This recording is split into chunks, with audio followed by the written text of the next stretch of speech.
राष्ट्रपति के भी चुनाव है, रिमेम्बर। तो मैंने पहले भी कहा था, फिर बोल रहा हूँ, मोदी जी कहीं नहीं जा रहे हैं। Modi ji will be the next president of India in 2027।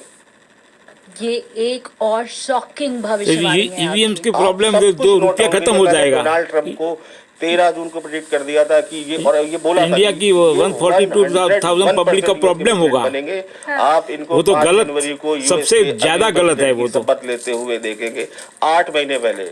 उसके बाद कुछ उनके साथ हुआ भी, कोई रेप केस में उनके साथ कई बार उनको लगा कि शायद महंगाई वो चुनाव बढ़ेगी, नहीं लड़ रुपया पाएंगे। खत्म हो जाएगा। बट मैं सस्टेन रहा, मैंने कहा ये इंसान लड़ेगा और बहुत अच्छी तरीके से जीतेगा। ईवीएम का मामूली जीत प्रॉब्लम नहीं है। थी इस बार डोनाल्ड ट्रंप की, बोलते हैं ना ऐतिहासिक जीत। जितनी स्विंग स्टेट्स थी सब जगह डोनाल्ड ईवीएम ट्रंप। जाएगा तभी राजीव और तो ये मोदी जाएगा, प्रेडिक्शन भी कैलकुलेशन नहीं बेस्ड है, जाएगा। एस्ट्रोलॉजी कैलकुलेशन बेस्ड, एस्ट्रोनॉमी पे बेस्ड है, कोई ये हवाबाई तुक्का नहीं है। मैं आपकी बात को रिलेट इसलिए कर पा रही हूँ, मैंने अभी हाल ही में सिग्नेचर एस्ट्रोलॉजी के ऊपर एक पॉडकास्ट किया था, तो उसमें हमारे गेस्ट थे विवेक त्रिपाठी जी, जी। जो सिग्नेचर एस्ट्रोलॉजी, उन्होंने भी यही प्रेडिक्ट किया कि मोदी जी तीसरा टर्म कंप्लीट नहीं कर पाएंगे। आपने उससे भी एक कदम आगे बढ़ते हुए ये कह दिया कि मोदी जी तीसरा टर्म कंप्लीट तो नहीं कर पाएंगे, लेकिन वो राष्ट्रपति बन जाएंगे।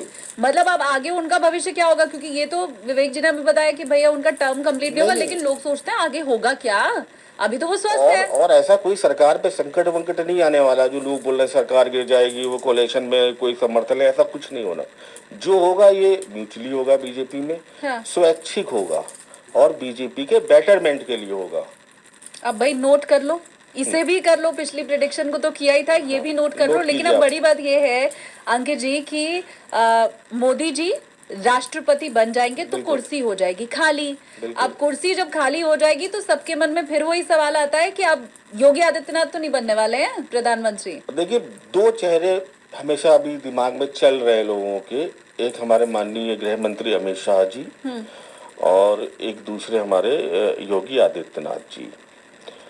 अब हम अगर इसको चार्ट वाइज एनालिसिस करें, योगी आदित्यनाथ का चार्ट हम एनालाइज करते हैं। योगी आदित्यनाथ जी का भी सिंह लग्न है। अच्छा। उनकी शुक्र की महादशा नवंबर 2024 से शुरू हो गई है। शुक्र उनकी कुंडली में 10th लॉर्ड होके 11th में बैठे हैं। शुक्र 20 साल तक उनकी कुंडली में रहने वाले हैं, 2044 तक। तो अभी तो केवल योगी जी बोल रहे हैं ना, ट्रेलर चल रहा था। हाँ। अब जो नया युग आएगा, मोदी युग के बाद, अब चारों तरफ योगीमय हो जाएगा आने वाला भारत। वो पूरी पिक्चर आने वाली है सामने। 2027 में बीजेपी और यूपी में भी इलेक्शन है, मैं आपको बताऊं। हाँ। ठीक है, कुछ फैक्ट फिगर और फिर उसको मैच करते हैं इवेंट्स के साथ कि अब मैं बोल दूं कि 2027 में यूपी इलेक्शन नहीं है या फिर यूपी में क्या होना है, तो हम उसको मैच करके बोलेंगे। 2027 में यूपी इलेक्शन है। वन नेशन वन इलेक्शन की बहुत डिमांड चल रही है। कॉन्स्टिट्यूशनल अमेंडमेंट की बहुत चीज़ें होती रहती हैं। तो एस्ट्रोलॉजिकली जो सारी मैचिंग और सारे जो हम गुणा भाग लगाने के बाद बोल रहे हैं, जो यूपी इलेक्शन है इसमें first time one nation one election का कॉन्सेप्ट आएगा और यहाँ से यूपी की कुर्सी खाली होगी सीएम की, और वहाँ पर जो भी उनके सक्सेसर है, जो भी उनके पीछे है, वो पार्टी डिसाइड करती होगी, वो अपने हिसाब से करेगी। उनके चार्ट्स मैंने एनालाइज की यूपी में कौन बनेगा। यूपी से 2027 में योगी जी भारत के नए प्रधानमंत्री बनेंगे। अब यहाँ से भारत का एक स्वर्णिम युग मैं बोलूँगा, जिसकी आधारशिला मोदी जी ने रखी। अब जिसको बोलते हैं ना उसके, मैं 1 मिनट रोक रही हूँ क्योंकि शायद ये मिस ना हो जाए हमारे व्यूवर्स से, जो आपको बातें नोट करती हुई चलनी थी। वो वन नेशन वन इलेक्शन मैंने पूछा नहीं था, अंकित जी ने खुद बता दिया है। तो ये भी आप नोट डाउन करिए कि 2027 उत्तर प्रदेश का चुनाव जब होगा तो उस समय वन नेशन वन इलेक्शन की शुरुआत वहीं से हो सकती है। और ये एक और शॉकिंग प्रेडिक्शन आपकी। ठीक है, वन नेशन वन इलेक्शन की शुरुआत वहीं से होगी। योगी जी भारत की जो सत्ता का केंद्र दिल्ली में आएंगे और यहाँ से एक बोलते हैं ना, भारत के लिए एक गोल्डन टाइम शुरू होगा। ये योगी जी के लिए भी बहुत बढ़िया है। शुक्र के बाद उनकी सूर्य की दशा आएगी, सूर्य भी उनका 10वें भाव में बैठा है। तो मुझे योगी जी अगले 20 साल तक हिलते हुए नहीं दिख रहे। हाँ, मैं एक चीज मुझे लग रहा है मेरे से मिस हो गई है। ये वन नेशन वन इलेक्शन की चूंकि हम बात कर रहे हैं, तो 27 में क्या मतलब पूरे भारत का भी चुनाव होना है, लोकसभा वाला भी? पूरे भारत का चुनाव 2029 में होना है। नहीं, तो ये वन नेशन वन इलेक्शन 27 में ये कॉन्स्टिट्यूशनल अमेंडमेंट्स हो गए कि भारत की जो 26 जनवरी की कुंडली है वो काफी डिस्टर्ब है वहाँ भी राहु लगन में बैठा है और लगन की डिग्री और राहु की डिग्री, राहु केतु की डिग्री बहुत क्लोज नहीं, है। पर वन नेशन वन इलेक्शन तो हम ऐसे ही समझते हैं ना, लोकसभा और विधानसभा का चुनाव एक साथ, तो 27 में फिर कैसे हो पाएगा? 27 में गवर्नमेंट डिसीजन लेगी कि हम वन नेशन वन इलेक्शन के साथ शुरू करते हैं, यूपी के इलेक्शन के साथ। ओके। और उनके पास कॉन्स्टिट्यूशनल प्रोविजन होते हैं, असेंबली को डाइल्यूट करना, भंग करना, राष्ट्रपति से करना, वो उनको एक आगे की क्लियर पिक्चर दिख रही है। मुझे तो बहुत सारी क्लियर पिक्चर हो गई है। तो उनको बहुत, जो भी हमारे सत्ता में बैठे हैं उनको क्लियर पिक्चर दिख रही है कि ये बेस्ट टाइम है। एस्ट्रोलॉजिकली भी बहुत मूवमेंट्स हो रहे होंगे इस टाइम। उस टाइम 2027 का टाइम चल रहा होगा। भारत में मंगल की महादशा लग चुकी होगी, लगभग लगे हुए उसको 2 साल हो चुके होंगे। आर्मी का बहुत बोलबाला होगा उस टाइम। मंगल क्या है, कमांडर इन चीफ आर्मी। थोड़ा सा वर्ल्ड वाइड भी सिचुएशन अच्छी नहीं होंगी, ठीक है ना। हम अभी वर्ल्ड के ऊपर मुझे लगता है आगे चर्चा करते हैं, इन्हीं सब चीजों लेकिन को इसी के मैं साथ इसको कंक्लूड कर रहा हूँ। हाँ। इन्हीं सब चीजों को मद्देनजर रखते हुए जो एक माइंड फ्रेम बनेगा कि अब एक टाइम इलेक्शन करा लेते हैं, फिर आगे हम बढ़ते हैं, पूरा कंक्लूड करके आने वाले टाइम के लिए तैयार रहने के लिए। हालांकि 27 के पहले हमारी और कई मुलाकातें होने बिल्कुल, वाली बिल्कुल। हैं, लेकिन ये वाला प्रेडिक्शन तो अगर वो 27 का समय आएगा ना तो हम फिर से बैठेंगे, बिल्कुल बिल्कुल श्योर, है ना, व्यूअर्स के लिए। श्योर। क्योंकि योगी आदित्यनाथ अगले प्रधानमंत्री आपको बनते दिख रहे हैं और आगे के कई वर्षों तक आपने कहा कि बोलबाला उनका रहेगा। अगले 20 साल तक जो युग होने वाला है, योगीमय होने वाला है। तो अब इनके टाइम में क्या होगा, कुछ चीजें होंगी। हाँ। इनके टाइम में भारत में राहु की महादशा भी आएगी। 2032 में खत्म हो जाएगी भारत की दशा, जो आजाद भारत की कुंडली है। राहु की महादशा शुरू होगी। राहु बैठा है शुक्र की राशि में, लगन में बैठा है। राहु को हम देखते हैं कुछ कम्युनल, कुछ सांप्रदायिक चीजें जो होती हैं उनसे भी रिलेट करते हैं। भारत का 3rd हाउस बहुत डिस्टर्ब है। 5 प्लैनेट वहां पर बैठे हुए हैं और पांचों के पांचों प्लैनेट 9th हाउस को देख रहे हैं। 9th हाउस आपका धर्म है, आपका जो रिलीजियस एक्टिविटी है, राइट। मंदिर मस्जिद सब 9th हाउस है। अब वहां पर क्या होगा इम्पैक्ट कि कुछ ना कुछ सांप्रदायिकता से रिलेटेड चीजें हो सकती हैं। कुछ, क्योंकि यहाँ पर एक चीज बहुत आगे तेजी से चल रही होगी, वो चीजें हिंदुत्व और सनातन का बोलबाला होगा। वो मैं इसलिए नहीं बोल रहा हूँ कि योगी जी फॉलो करें, वो दशाएं ही ऐसी मिलेंगी कि भारत में उस टाइम जो हिंदुत्व और सनातन है वो अपने पीक पर होगा। तूफान थे और जब कोई चीज पीक पर जाती है, जब अगर हिंदुत्व पीक पर जा रहा है तो जो दूसरा धर्म विशेष है वो डाउनफॉल पे जा रहा होगा। तो ये जो ट्रांजैक्शन पीरियड होगा, तो इसमें एक नेगेटिव चीज ये रहेगी, कम्युनल राइट्स होने के इशूज रहेंगे बहुत। ये एक नेगेटिव इम्पैक्ट है। पॉजिटिव इम्पैक्ट भी रहेगा। Bharat AI, artificial intelligence, Rahu की महादशा है। भारत इलेक्ट्रॉनिक्स, भारत टेक्नोलॉजी में इस जो 18 राहु की महादशा मिलेगी, जो शायद 18 साल की, इस महादशा में भारत टेक्नोलॉजी के एरिया में, क्षेत्र में शायद नंबर 1 बन जाएगा। अभी लोग कैलिफोर्निया नौकरी करने जाते हैं, लोग कैलिफोर्निया से इंडिया नौकरी करने आएंगे, पुणे बेंगलोर में, आप देखिएगा। क्योंकि हम एआई में, हम और क्या कहते हैं टेक्नोलॉजी में नंबर 1 होंगे। राहु की महादशा है, राहु का इम्पैक्ट कांग्रेस पार्टी पे था। उस टाइम शुक्र की भी महादशा चल रही थी। तो आप देखिए, जब भी आता है टेक्नोलॉजी लेके आता है। राजीव गांधी 1991 में कंप्यूटर लेके आए। लोगों को लगा ये क्या नई चीज आ गई, इससे हम क्या कर लेंगे, लेकिन आज हम उस लाइफ में, अपनी लाइफ में बिना कंप्यूटर के हो सकता है सर्वाइव भी ना कर पाए। पूरा हमारा सिस्टम आजकल कंप्यूटर पे ही टिका हुआ है। और अग्रणी उसमें अब भारत रहने वाला है, आप ये कह रहे हैं। अब फिर जो अगला जो टर्म आएगा 2032, यहाँ पर आर्टिफिशियल इंटेलिजेंस का यूज बहुत बढ़ जाएगा। कंप्यूटर ने कई लोगों की जो जॉब्स को खत्म किया। अब इस बार एआई रिप्लेस करेगा बहुत सारे लोगों को। हमारी छोटी से छोटी चीज में मैं आपको बोलूं, हम एआई यूज घर में करने लगेंगे। ठीक है। हालांकि मैं बताऊं, वो जो योगी आदित्यनाथ जी वाली बात थी ना, क्योंकि 32 तक तो मुझे लग रहा है 32 बार मैं आपके साथ बैठने वाली हूँ अभी। मुझे आप ये बताइए कि योगी आदित्यनाथ जी का बोलबाला, मोदी जी बन गए राष्ट्रपति, मैं अगर ये सारी चीजें मान के चलूं, और बीजेपी की कुंडली भी आपको अच्छी दिखाई दे रही, तो फिर इन सब के बीच में राहुल गांधी और अखिलेश यादव का क्या होगा? उनका करियर मैं कांग्रेस से शुरू करता हूँ, क्योंकि नंबर 2 पार्टी आज भी हम कांग्रेस को ही मानते हैं। कांग्रेस की कुंडली में क्या है कि बृहस्पति की, पहले उनकी राहु की महादशा रही करीब 18 साल, 2009 तक। राहु की महादशा में किसी न किसी तरीके से वो सत्ता में रहे, या अगर सत्ता में नहीं भी रहे बीच में अटल जी के टेन्योर में, तो वो मजबूत विपक्ष में रहे, मतलब एक दमदार भूमिका में रहे। शनि की एक अंतर्दशा लगी थी उनको 1996 में, तो वो सत्ता से बाहर हो गए थे। ठीक है। फिर जुपिटर की दशा लगी। जुपिटर इनका लगन लॉर्ड भी है, ठीक है।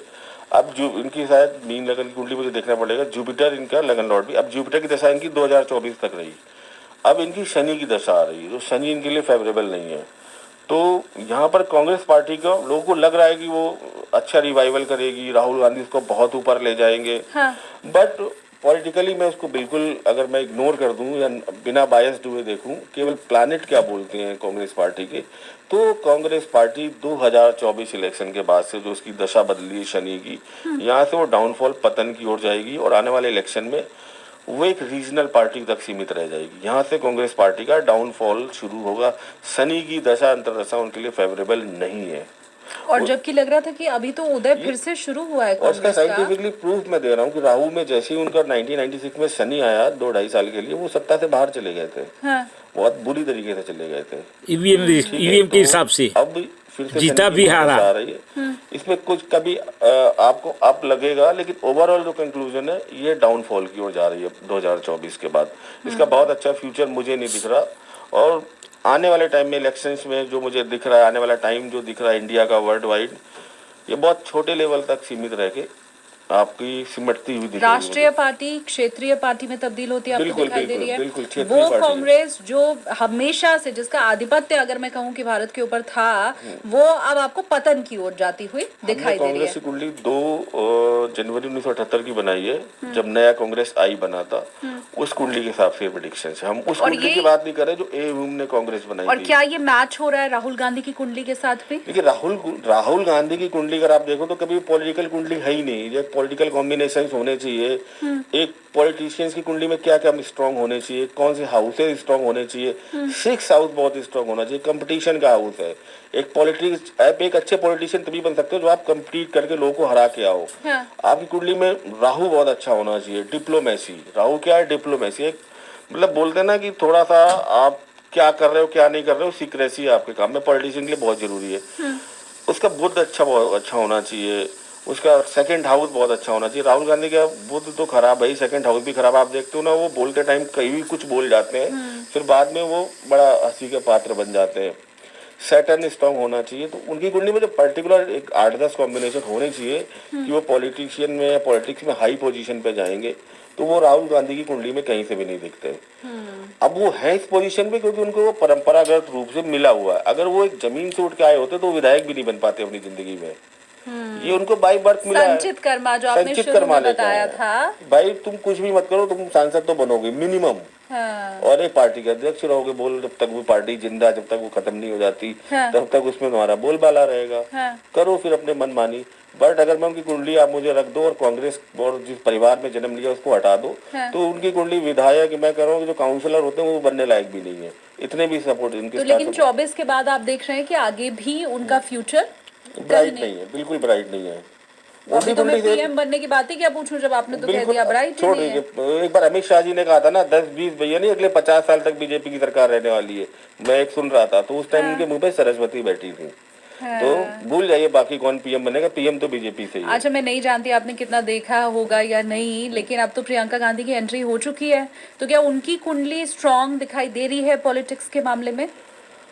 प्रियंका गांधी की अगर कुंडली का कंपेयर करें वर्सेस राहुल गांधी, हम और किसी के साथ नहीं कर रहे तो बेटर है। अच्छा। वो कोशिश करेंगी रिवाइवल का, और हो सकता है आने वाले टाइम में कांग्रेस में एक होता है ना फ्रंट लेवल पे आना, वहां पर भी आए। बट उनकी जो कोशिश है वो उतना रिजल्टफुल नहीं जाएगी।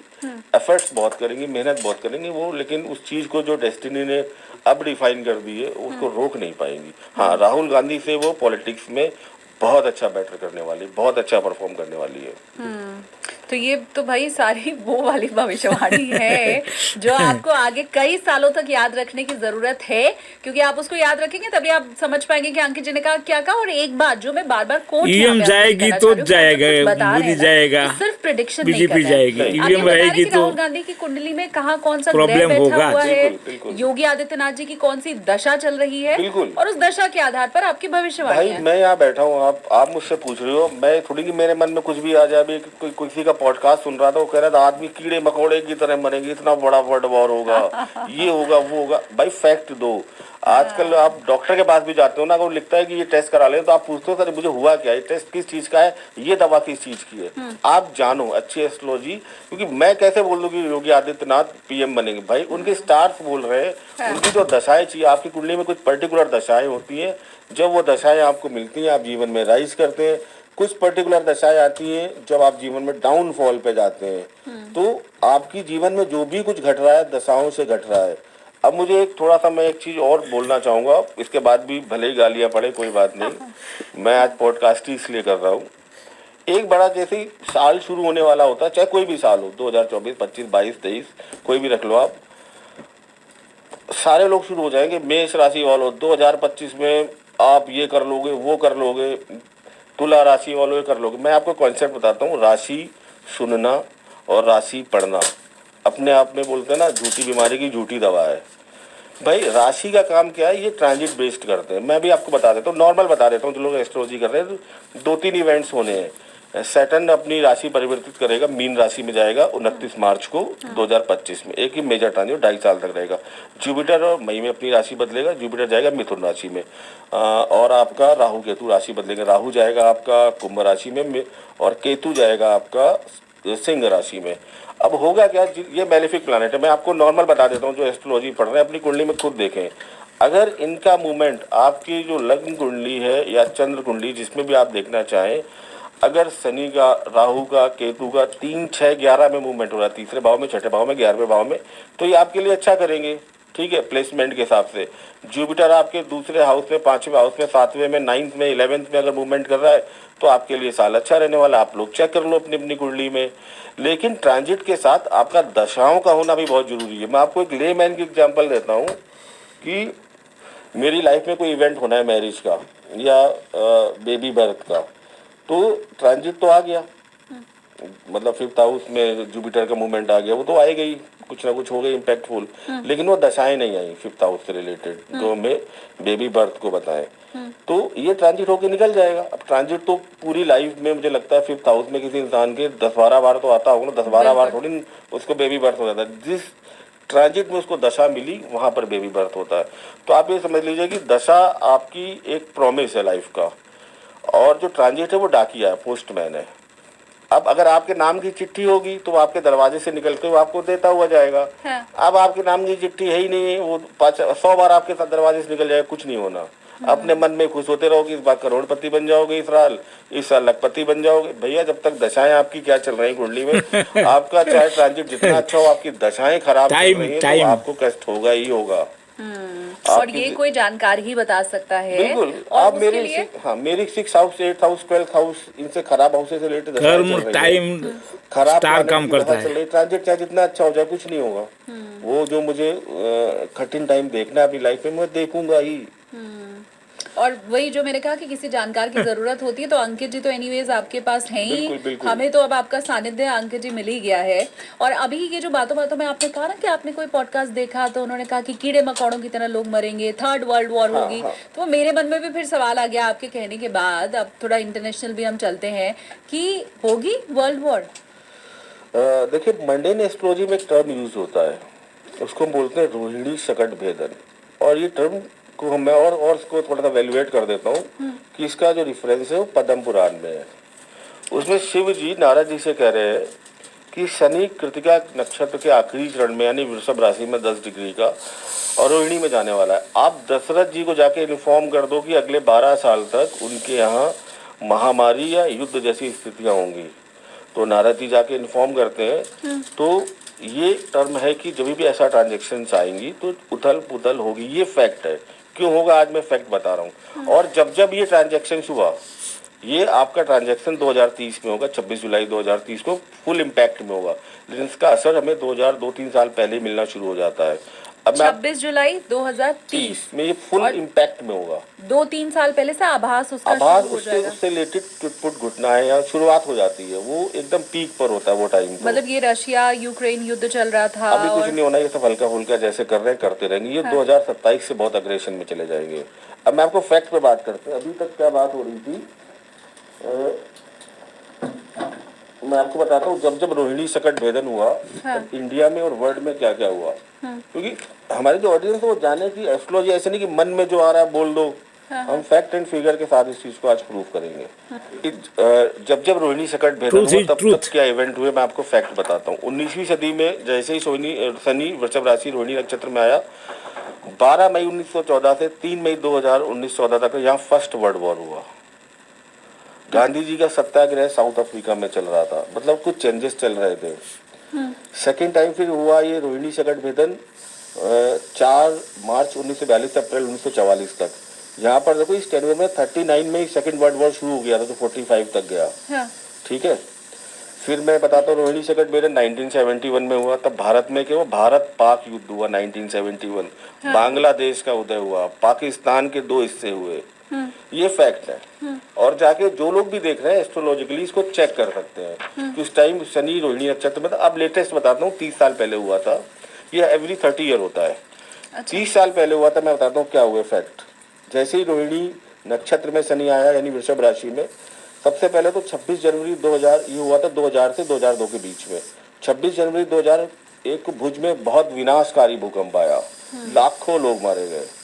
अमेरिका पर 9/11 हुआ, क्योंकि मुझे लगता है कि हिस्ट्री की सबसे बड़ी घटनाओं में अगर जापान के नागासाकी और हिरोशिमा के बाद सबसे बड़ा एक मेजर इवेंट था कि उन पर अटैक हुआ। यूएस अफगानिस्तान वार हुआ, भारतीय संसद पर हमला हुआ, गुजरात में गोधरा में दंगे हुए। ये लेटेस्ट लास्ट 30 ईयर का है और इसी पर बेस्ड है सारा ये जो बोल रहे हैं थर्ड वर्ल्ड वॉर। तो ऑडियंस आज ही जानेंगे इन फैक्ट के बेस पे मैंने बोला कि ये चीजें हो चुकी हैं, तो इनसे मिलती जुलती चीजें होंगी। तो वर्ल्ड वॉर दिख रहा, इस बार का जो वर्ल्ड वॉर होगा बड़ा अलग होगा। पहला वर्ल्ड वॉर क्या हुआ, आदमियों की लड़ाई हुई, जान माल की बहुत नुकसान हुई। दूसरे वर्ल्ड वॉर की स्पेशलिटी क्या थी, आपके जो न्यूक्लियर एटॉमिक आपकी जो चीजें थी उनका यूज किया गया नागासाकी हिरोशिमा पे। ये जो थर्ड वर्ल्ड वॉर ऐसा नहीं है कि बॉर्डर पे लड़ाइयाँ होंगी और मिसाइलें गिरेंगी और आसमान से आग बरसेगी जैसे लोग बोल रहे हैं, लोग कीड़े मकोड़े की तरह मरेंगे, ऐसा कुछ नहीं होना। ये वर्ल्ड वॉर जो बेस्ड होगा वो बायोलॉजिकल या जैविक हमलों पर होगा, जो आपने भी हल्का फुल्का एक इम्पैक्ट देखा था कोविड के टाइम में। आपका साइबर हैकिंग होगी, साइबर अटैक्स होंगे, इकोनॉमी वीक की जाएगी। ये वैसा वर्ल्ड वॉर बिल्कुल नहीं होने वाला जैसा लोग बिल्कुल कल्पना लगा के बैठे हैं कि एकदम पाकिस्तान में 1971 में हुआ था कि 6 बजे से लाइटें बंद करो तो हवाई जहाज ऊपर से निकल रहे हैं, किसी बिल्डिंग पे बम गिर रहा है, ऐसा कुछ नहीं होगा। ये पूरे का पूरा जो है ये जैविक युद्ध होगा। पूरे का पूरा आपका जो एक साइबर हैकिंग होता है, आपके बड़े बड़े परमाणु संयंत्र या जो भी है उनको हैक किया जाएगा, आपकी पावर सप्लाई काटी जाएगी, आपका बैंकिंग सिस्टम हैक किया जाएगा, आपकी इकोनॉमी वीक की जाएगी। ये चलता रहेगा। एक देश को पूरी तरह से कमजोर करने की जितनी भी कोशिशें हैं, चाहे वो साइबर अटैक करके, चाहे बिजली संयंत्र पे हमला करके या फिर इकोनॉमी वीक करके, और जैविक वाला तो आपने बहुत ही डरावना इसी का यूज किया जाएगा सबसे ज्यादा जो। और देखिए हर चीज करेक्शन मांगती है, और ऐसा नहीं कि मैं जो बोल रहा हूँ एकदम नई चीज बोल रहा हूँ। पीछे आप देख चुके हो 1/3 आबादी का करेक्शन हुआ है कोविड में। इटली में देखा था ना, वहाँ के प्राइम मिनिस्टर रो रहे थे लाशों के ढेर के पास। भारत में भी हुआ, हालांकि जितना होता है डेटा वो डेटा कम ही करके दिखाया जाता है, बट बड़े लेवल पे जान माल हुई थी। एक वर्ड हमेशा यूज करते हैं, चाहे शेयर मार्केट में चाहे कुछ भी हो, करेक्शन। जब कोई चीज एक्सेस में ऊपर चली जाती है तो करेक्शन होता है, time to time nature correction करती रहती है।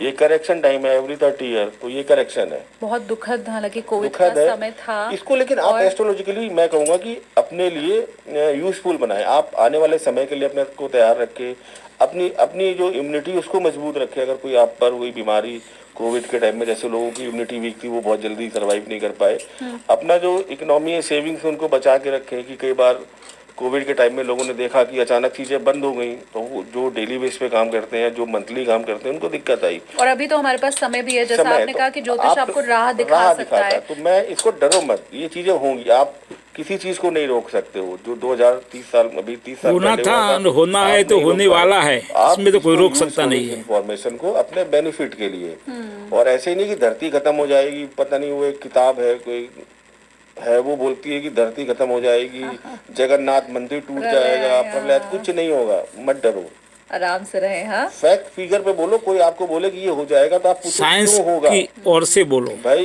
ये फैक्ट फिगर की आपने जो बात की, फैक्ट मुझे वापस से आपकी वो ट्रम्प वाली बात याद आ गई कि आपने उनको लेके इतनी सटीक भविष्यवाणी पहले की थी। तो अब उनका फ्यूचर भी बता दीजिए। अच्छा या बुरा वो कर्म से ही, फल से हिसाब से होता है।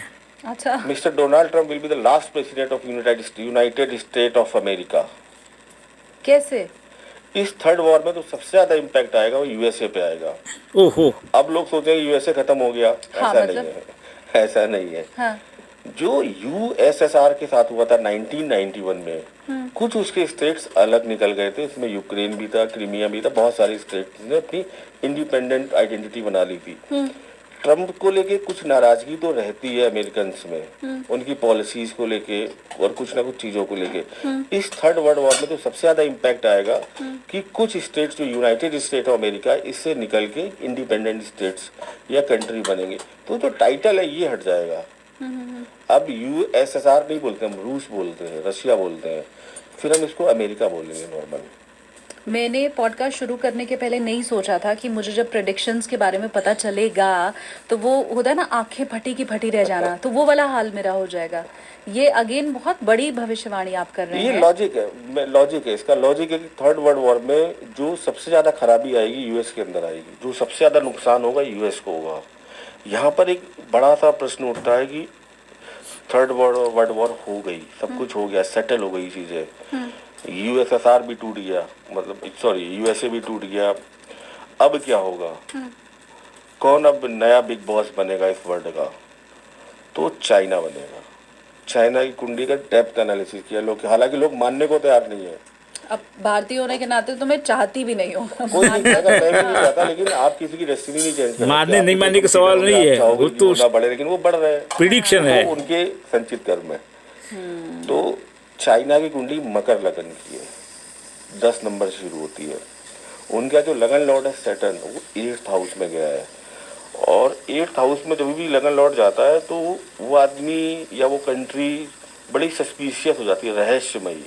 उसकी जो अंदर ही अंदर कुछ ना कुछ तैयारियां करा करते हैं। हमें लग रहा है हम बैठे बातें कर रहे हैं, बट वहां पर अगले 10 साल का रोड मैप तैयार हो चुका होगा कि वर्ल्ड वॉर होगी तो हमें क्या करना है, हमारे पास कितना नुकसान होगा, उसको कैसे रिकवर करना है।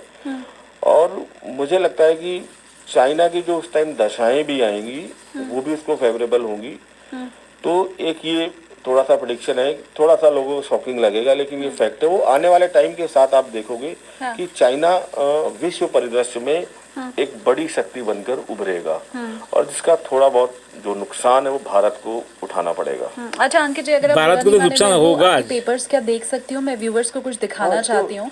उन पेपर्स के जरिए जो मैंने अभी मैं आपको नोटिस दिखाता किया, हूं, ये जो फैक्ट एंड फिगर है, नहीं मैं कुछ और बताने जा रही हूँ मेरे दर्शकों को, क्योंकि अचानक से मेरी नजर पड़ी, मैंने शुरू में तो नहीं देखा था। ये देखिए कंप्यूटर का जमाना है, और ज्यादातर ज्योतिषियों को आपने देखा होगा कि वो कंप्यूटर खोल के आपकी कुंडली भी बना देते हैं, बस ऐसे चुटकी बजाते और प्रिडिक्शन कर देते हैं। लेकिन अंकित जी ये पूरा हैंडमेड आपका, ये मैं देख रही हूँ कि आपने जो भी अध्ययन किया हुआ है या कुंडलियां बनाई हुई हैं, इतनी मेहनत कौन करता है अंकित जी आज के जमाने में? ये मैडम मेहनत कोई करता नहीं, ओनली प्रोफेशनल। एस्ट्रोलॉजी सीख रहे हैं। पहले मैं 99% प्रोफेशनल एस्ट्रोलॉजिकल। जिस भी एस्ट्रोलॉजर को हाथ से कुंडली बनानी नहीं आती, एफएमरीज का यूज करके, पंचांग का यूज करके या दशाएं, कंप्यूटर में तो अच्छा सब सच निकलता भी नहीं है। प्रेडिक्शन करने का राइट नहीं है।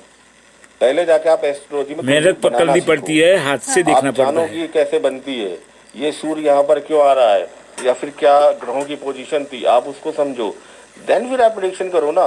अभी क्या है कि मुझे लगता है कि मैं थोड़ा सा ज्यादा बोल जाऊं, बट सही होगा। 99% एस्ट्रोलॉजर को जो पर्दे पे दिख रहे हैं, उनको हाथ से कुंडली बनानी नहीं आती। मुझे कुंडली बनाने में, मैं कोई सॉफ्टवेयर की हेल्प नहीं लेता, मुझे कुंडली पूरी बनाने में करीब 20 से 25 मिनट लगता है, इसलिए मैं इमीडिएट कुंडली भी नहीं देखता किसी की। कोई मेरे पास आए कि ये लो जी खोलो बताओ, मैं नहीं देखता भाई। मैं सॉफ्टवेयर पे भरोसा नहीं करता, डिविजनल चार्ट्स चेंज होते हैं, प्रेडिक्शन चेंज होती है। मैं कोई प्रेडिक्शन करूं, अगर वो उसका रेशियो 80-90% ना हो सही होने का, तो फिर एस्ट्रोलॉजी नहीं है, फिर तो वो 50-50 वाला गेम है। सही भी हो सकती है, नहीं भी हो सकती है। मुझे ये ना पिताजी के जमाने की याद आ गई, जब हम जाते थे पंडित जी के पास, तो वैसे टेवा बना के देते थे, और वो किताब में, पुस्तक पे पूरा बना के देते थे, या वो ऐसे रोल होने वाली जो जन्म पत्री आती थी जिसमें पूरा हाथ से गणना होती थी। ये मुझे आज आपने 2024 में उस जमाने की याद दिला दिया अंकित जी, जो अब कोई नहीं करता है। लेकिन आपकी इन्हीं प्रेडिक्शन से मुझे एक सवाल मिल गया है, जो शायद अगर मैंने नहीं मांगा होता तो मुझे नहीं मिलता। ये मुझे सलमान खान की कुंडली यहाँ पर बनी हुई दिखाई दे रही है। अब सलमान खान से ज्यादा पॉपुलर कौन है, और फिर उनका फ्यूचर भी जब आपने खुद ही, मैंने देखा कि अध्ययन तो कर ही रखा है, तो फिर अब बता ही दीजिए आप सलमान खान का फ्यूचर। देखिए, सलमान खान की जो बर्थ डिटेल है 27 दिसंबर 1965 है, ठीक है। अभी किसी ने उनके बारे में पढ़ा, हालांकि प्रेडिक्शन कर दी है, नाम नहीं लूंगा, कि 67.5 ईयर तक रहेंगे। तो मैं सलमान खान की प्रेडिक्शन देख के बता रहा हूँ, उनका लगन लौट बहुत मजबूत स्थिति में है। जैसा कि बहुत कुछ चल रहा था कि बाबा सिद्दीकी के साथ जो बॉम्बे में हुआ, ऐसा कुछ भी सलमान खान के साथ नहीं होगा। एक अच्छी लॉन्जिविटी है उनकी, एक अच्छा लाइफ स्पैन है उनका, और मैं उसको एवरेज बताता हूँ, मैंने कैलकुलेट कर रखा है, लेकिन मैं एक एवरेज बताता हूँ, वो 80 क्रॉस करेंगे मिनिमम, हेल्दी लाइफ जिएंगे। अब यहाँ पर और उनका काम है, जो जैसे बिग बॉस चल रहा है ना, बिग बॉस 18, मैं बोल देता हूँ सलमान खान जी को, big boss 19, big boss 20, big boss 38 भी वही करेंगे। बहुत शानदार। हाँ। वो नोट कर ले, कहीं नहीं जाने। इंडस्ट्री में उनके पैर इतनी मजबूती से जमे हुए हैं। हाँ। और दिन पर दिन उनका रुतबा बढ़ेगा। अभी हम अमिताभ बच्चन जी को देखते हैं, उसके बाद हम अगर किसी का नाम लेंगे बॉलीवुड में, हाँ। आज से 20 साल बाद, हाँ। या 10 साल बाद, तो हमें वो दिखेंगे मिस्टर सलमान खान। क्या बात है, भाईजान के फैंस तो एकदम बिल्कुल, खुश हो गए होंगे। और वो बेफिक्र रहे। जो लॉरेंस बिश्नोई वाला ये जो कुछ पूरा नहीं होना, कुछ नहीं होना। उनका जो एटीट्यूड है, उनकी मेष लगन की कुंडली है, लग्नेश उच्च गांव के दशम में बैठा है, तो वो जो टशन में चलते हैं ना, उनको प्लानिट ने वो पोजीशन दी है। वो कभी भी बोलते हैं ना, सर झुका के या डाउन पोजीशन में काम कर ही नहीं सकते। उनकी पर्सनैलिटी ऐसी है, और वो उनको मंगल से मिली है, और बहुत अच्छी पोजीशन में। मंगल सेनापति, मिलिट्री मैन। मुझे नहीं पता। हाँ। मैं एक आइडिया देता हूँ, वो 80 क्रॉस करेंगे। और जैसे अमिताभ बच्चन जी अपने टाइम में अभी भी काम कर रहे हैं, और ये जब तक रहेंगे यहाँ पर, हाँ। तब तक काम करते रहेंगे, लाइमलाइट में रहेंगे, रुपहले पर्दे पर छाए रहेंगे, कोई नहीं रोक सकता। क्या बात है। और बिग बॉस के जो फैंस हैं वो किसी को देखना भी नहीं चाहते हैं सलमान खान के अलावा, वो चाहते हैं वही हमेशा होस्ट रहे। तो जो आपकी मैं कह सकती हूँ मनोकामना थी, वो अंकित जी ने यहाँ पे भविष्यवाणी करके तो पूरी कर दी। अब अमिताभ बच्चन का जिक्र भी आपने खुद ही कर दिया। अमिताभ बच्चन बिग जी बी की का- कुंभ लगन की कुंडली है। अच्छा, अमिताभ बच्चन की कुंडली की कुछ क्वालिटी बताता हूँ जो मैच करेंगी। अमिताभ बच्चन की कुंभ लगन की कुंडली, उनका 6 हाउस बहुत मजबूत है। 6 हाउस क्या होता है कि बड़े से बड़े संकट से आदमी रिकवर करके बाहर आ जाता है। राइट। उनके 6 हाउस में एक थ्योरी होती है अष्टक वर्ग, 42 पॉइंट्स है, जबकि वहाँ 28 पॉइंट सफिशियंट होते हैं, तो इनहेंस हो गया। उच्च का गुरु बैठा है वहाँ पे, जुपिटर। तो आप देखो 3-4 इंसिडेंट है कूली पिक्चर में जो उनके साथ हुआ था, लाइफ एकदम खत्म होने को लगी थी। एबीसीएल के बाद जो बैंकरप्ट हो गए थे, निकल के आए। तो अमिताभ बच्चन का 2 चीजें मुझे, और उनका अष्टम भाव में बहुत सारे ग्रह नीच भंग राजयोग बना रहे हैं। तो जितना हम अमिताभ बच्चन के बारे में जानते हैं, उससे ज्यादा हम परिवर्तन योग कहा जाता है नहीं उसको। जानते। वो 8th हाउस बड़ा सीक्रेट हाउस होता है, सीक्रेट एक्टिविटीज का। उनके सारे प्लैनेट आप देखो जाके 8th हाउस में बैठ, जासूस से भी बड़ा। वो उनकी सीक्रेसी उसको मेंटेन करते हैं, हम आगे नहीं बोलेंगे। हाँ। इस साल थोड़ा सा उनको अपनी हेल्थ में स्पेशली स्टमक इन्फेक्शन या कोई स्टमक से रिलेटेड प्रॉब्लम दिख रही है, जहां पर उनको थोड़ा सा अलर्ट रहना चाहिए, और मे भी थोड़ा सा उनको अलर्ट रहना ही चाहिए। बाकी कोई उनकी लाइफ में मुझे अभी दिक्कत नहीं दिख रही है। आप अगर मैथमेटिकल कैलकुलेशन पूछें कि लॉन्जिविटी स्पैम से, लाइफ स्पैम से रिलेटेड, तो मैं कोई प्रेडिक्शन नहीं करूंगा। मैं भी प्रिडिक्शन अच्छी तरह से करता हूँ। 2030 में उनके जन्मकालीन शनि के ऊपर से ट्रांजिट का शनि गोचर कर रहा होगा, यहाँ पर कुछ दिक्कत है। बाकी वही लाइन, हानि लाभ जीवन मरण, ये सब विधियां, तो हम इसको आगे मैं तो बोलता हूँ वो होता है। खुद ही समझिए क्या है। अमिताभ बच्चन की जब बात होती है तो उनके बेटे बहू भी आजकल बहुत सुर्खियों में। वैसे तो किसी को भी अपने काम के जरिए फेमस होना या सुर्खियों में होना चाहिए, लेकिन उनकी